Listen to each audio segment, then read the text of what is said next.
اشارے سے نماز پڑھنے والا شخص تندرست ہو گیا تو اب اس کا کیا حکم ہے؟ چنانچہ اگر کوئی شخص اشارے سے نماز پڑھ رہا تھا کہ اسی دوران وہ رکوع سجدے پر قادر ہو گیا، صحت ہو گئی اس کو، تو اگر رکوع اور سجدے کا اشارہ کرنے سے پہلے یہ صورت پیش آئی ہے تو رکوع سجدے سے وہ نماز پوری کر لے گا، اور اگر رکوع سجدے کے اشارے کے بعد قدرت ہوئی ہے اس کو تو اب اس کی نماز باطل ہو گئی۔ اثر نو، پھر سے وہ رکوع اور سجدے کے ساتھ اس شخص کو نماز پڑھنی ہوگی۔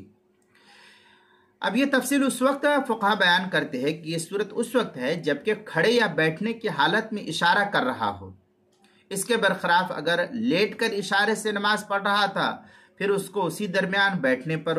قدرت حاصل ہو گئی تو اب اس کی نماز بہرحال فاسد ہی ہو جائے گی اس صورت میں، اور پھر سے اس کو کھڑے ہو کر کے نماز پڑھنا ہی ہوگا، اور اس سے اثر نو نماز پڑھنی لازم اور ضروری ہوگی، مگر یہ کہ تکبیر تحریمہ کہتے ہی قادر ہو جائے۔ اب اس صورت میں دوسرا حکم یہ کہ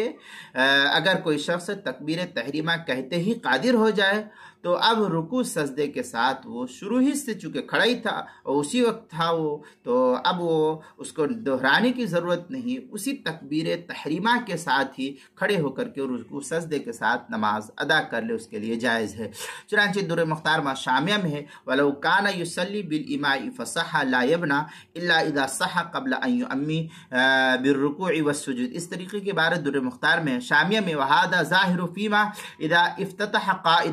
قائما او قائدا بقصد الإماء ثم قدر قبل الإماء۔ اس طریقے کی عبارت جو در مختار شامی، جو زکریا بک ڈپو دیوبند کا ہندی نسخہ اس کی دوسری جلد صفحہ 571، اور جو بیروت کا چھپا ہوا نسخہ اس کی دوسری جلد صفحہ 499، آگے تقریرات رافعی میں کے اندر ہے وفی تقریرات رافعی اما لو اتا بالتحریمۃ فقط ثم قدر لا يستأنف لأنه لم یؤدی رکنا به۔ اس طریقے کی عبارت جو ہے تقریرات رافعی دوسری جلد صفحہ 77، جو فتاوی شامی جو زکریا بک ڈپو دیوبند کا ہندی نسخہ ہے اسی کے ساتھ جو ملا ہوا اس کی دوسری جلد صفحہ 104 حاشیے کے اندر اس کو نقل کیا، حاشیہ نمبر 3 پر، کتاب المسائل پہلی جلد صفحہ 576 اور 577 پر بھی اس کو نقل کیا گیا ہے۔